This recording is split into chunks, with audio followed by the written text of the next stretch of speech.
Yo, everyone, it is Old Man G, Red Devil Studio, back again with another match review. This time it is United versus Everton in what is going to be a massive, big game for Manchester United if we've got any real hope or real chance of challenging for this title.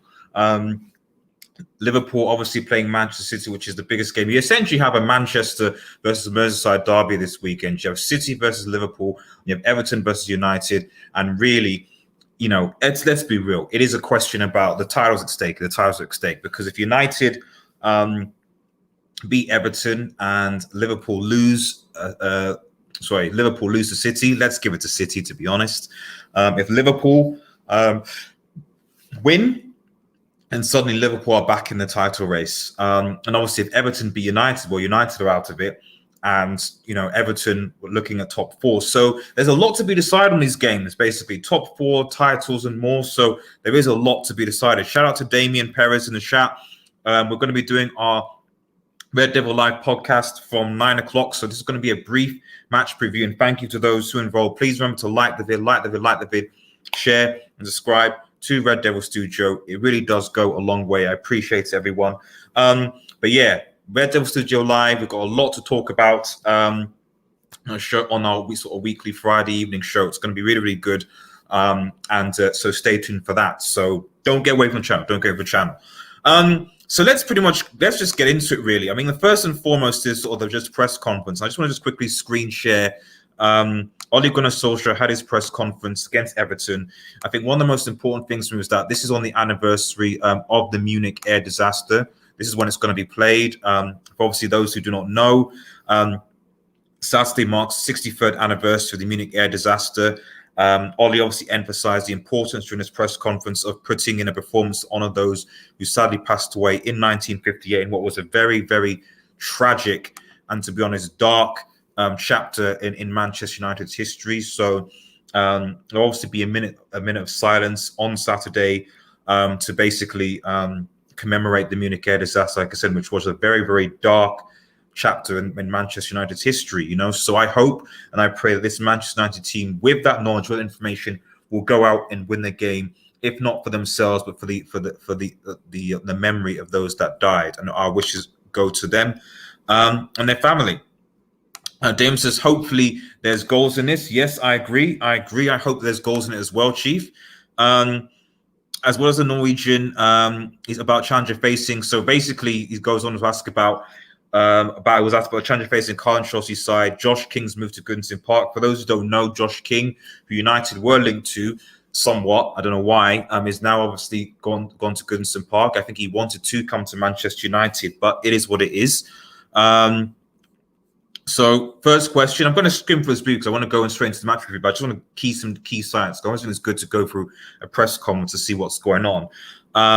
So he's asked briefly about the fact that this is his 100th Premier League match as a manager, being the man obviously starts at Cardiff. And he basically says, the difference between when I started in 2015 with Cardiff and where it's come now, it's a different ball game. Of course, players get better and better, fitter and fitter, more time. Of course, I've enjoyed not every one of them. You don't enjoy the ones when you lose, but you enjoy testing yourself against good coaches and managers.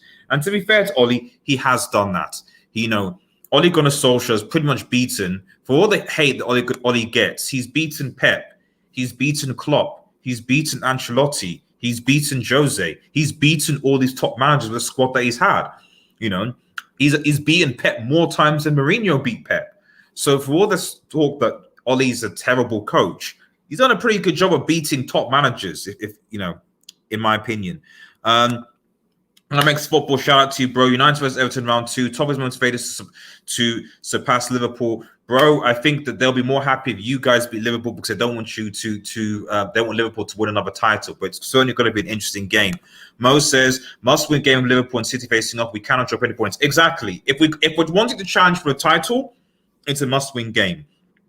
I think it'll be very clear. The positive thing on tomorrow, and I'll go on to talk about it later, is that we'll at least know where we stand. If we lose tomorrow, then we'll know, you know what, we're never going to be in this title challenge at all, really. And City, especially if they beat Liverpool tomorrow, probably going to go on and win it because I doubt that they'll lose that many games. But it will then mean that, okay, United still want to get a trophy. Maybe we should prioritize, because top four is pretty much guaranteed. So maybe we should prioritize the Europa League and the FA Cup. So you've got your top four, aim for second, and get a associate trophy. And that should be the goal. But it is obviously relying on tomorrow's game. So I won't quickly go about Ancelotti. How's the group react to Southampton? Obviously, there have been some low moments where you have to pick them up or keep them on the low, but you don't want to get too high to like that. So basically, how's the response of the Southampton game? Because we obviously won 9-0. Well, you've got to take the good with the good and the bad with the bad. Sometimes what the boys took from that one is that we did the right things, kept good habits. I don't think anyone will get carried away with the clawing, because we know we played against them in the full game. Of course, that's demoralizing when they lose a play like they did. When we got 2-0, the game was more or less over. We've not mentioned the game at all, really. All the focus has been on Everton. Exactly, and that's the mindset to have. Regarding how's the team looking at Everton, Edinson and Cavani came up with a knock at half-time, but you said it was a precaution. Is there anyone missing? And this is key, it's important. Edinson should be available. Yeah, definitely. He got a bad knock there. Eric Bailly is a doubt, apart from everyone's going to go. Now, I put Eric Bailly in my team.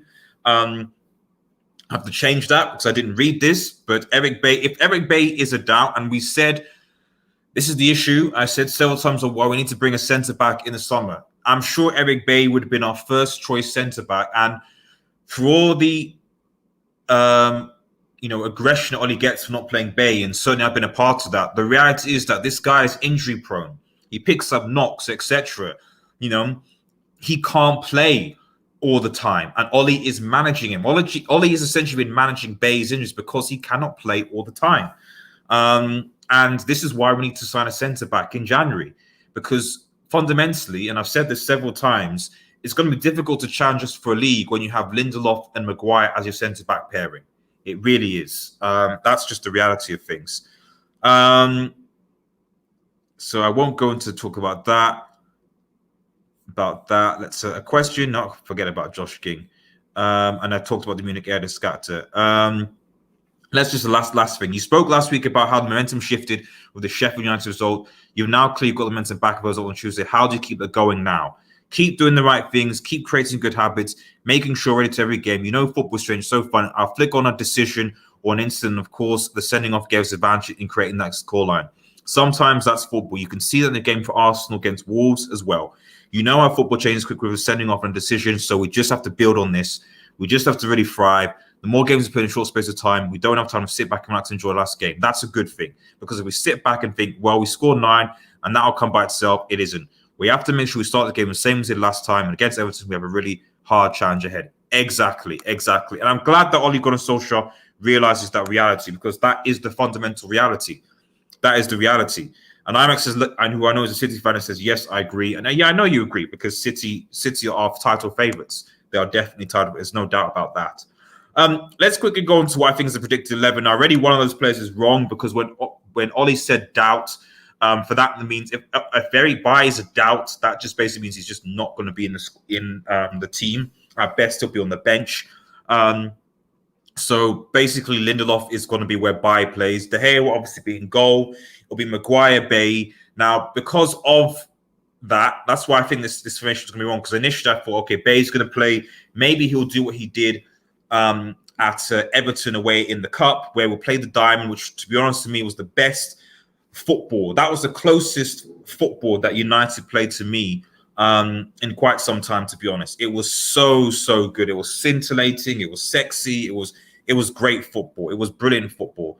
And that's, to be honest, the last time I saw it, we had so much control and dominance.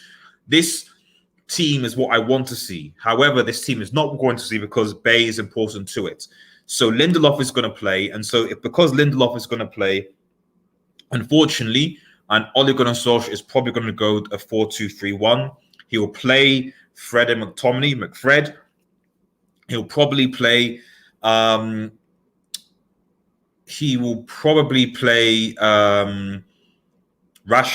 against Southampton, he played Rashford on the right and Greenwood on the left, which I thought was very, very strange. I don't know whether it's because Ole seems to trust Rashford on the right more, but that's very strange. I don't think that should work. Pogba, he put Pogba on the bench. I can't see how Pogba has to get into this game somehow. So I'd predict that he'll probably try and put Pogba on the right again, and then put Rashford on the left, and then Cavani up top. It's really strange, and I really hate the fact that we didn't get a right wing or centre back in January, because Ollie's really using what he has. We don't really have creative wingers.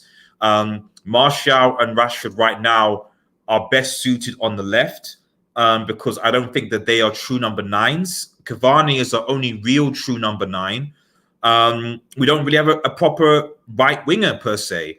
And you still have to fit Pogba in here. So it's a difficult one, but I suspect because it's Everton, he'll go the 4-2-3-1. He'll play McFred. He'll put Luke Shaw, obviously has been doing well. And so for me, Luke Shaw and Rashford have worked quite well together. And so if I was Ollie, I'd play Rashford on the left. Okay, I think the best thing to do is to probably play Rashford on the left with Luke Shaw, who's having a very good season, very fantastic. His crossing ability has been absolutely exquisite, and he's keeping Telles out, and so I think that, which must be difficult for Telles, and so I think Cavani can obviously come in. Luke Shaw can cross into Cavani as he did to give him, what he needs. Wan-Bissaka obviously is going to be the right back, and then you might as well put Greenwood as the other right back and drop Martial. I don't think Martial is ready yet to come back into this team after those 2 goals, but we'll see what happens. Maybe Ole has faith in him. Or, Diallo. But I think that Diallo is probably playing for the under-23, so I don't think he's going to be ready for this. But after Everton, we've got quite a few good games after it that are easy games, in theory, Newcastle, West Brom, and so on. And so you do wonder whether Diallo will basically be fit to go for those games. We just got to see, basically. So just quickly moving on to my score predictions. Like I said, guys, it's going to be a long preview. Score predictions. Okay, so it's a tough one.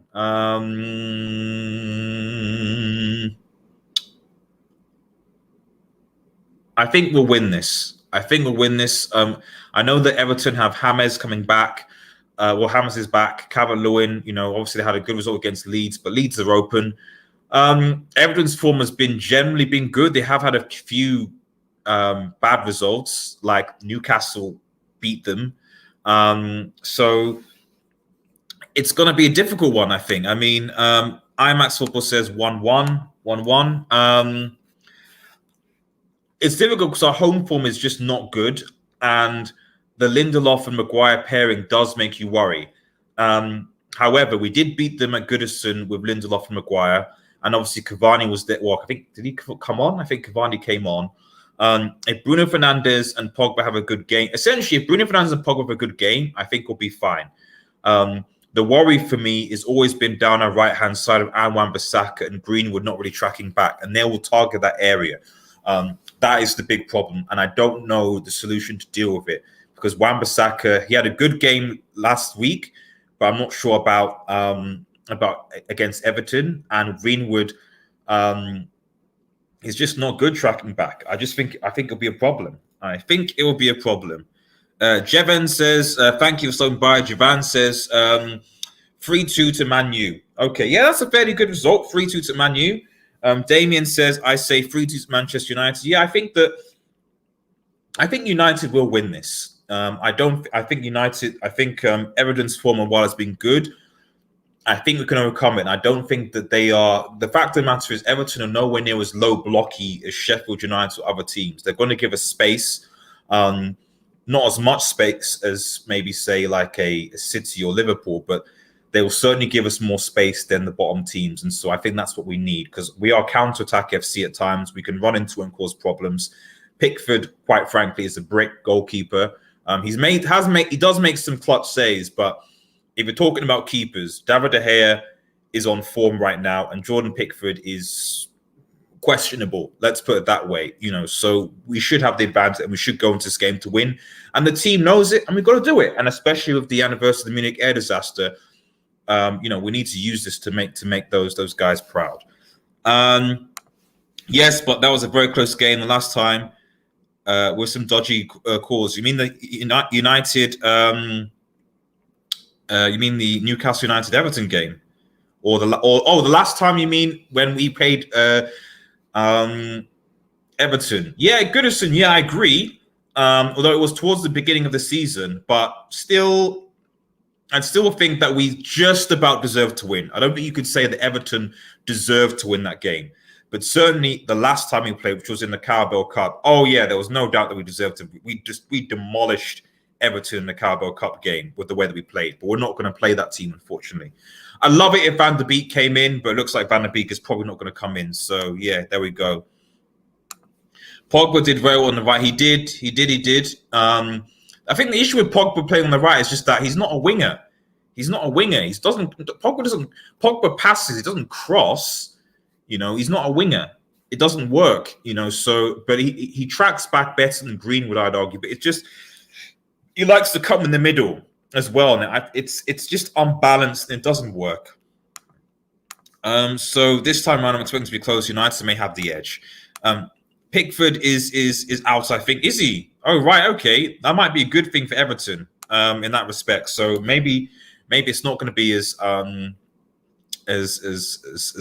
easy as I thought it would be, but we'll see what happens. Let me know what your thoughts on the comments, guys. Remember to like, share, and subscribe to Red Devil Studio. Stay tuned. Red Devil Studio Live will be live from 9 p.m. We've got a few guests coming on. Bilton, Damien, Ahmed, and so on. IMAX, I would get you on, but I know 9 o'clock is too late. So I'm hoping to do something with you in the future. I'll message you, man. But yeah, stay tuned for that, guys. We'll be live in about 40 minutes for a good hour or so, chatting everything European football. Remember to share, subscribe, like. Have a nice day, everyone, and cheers.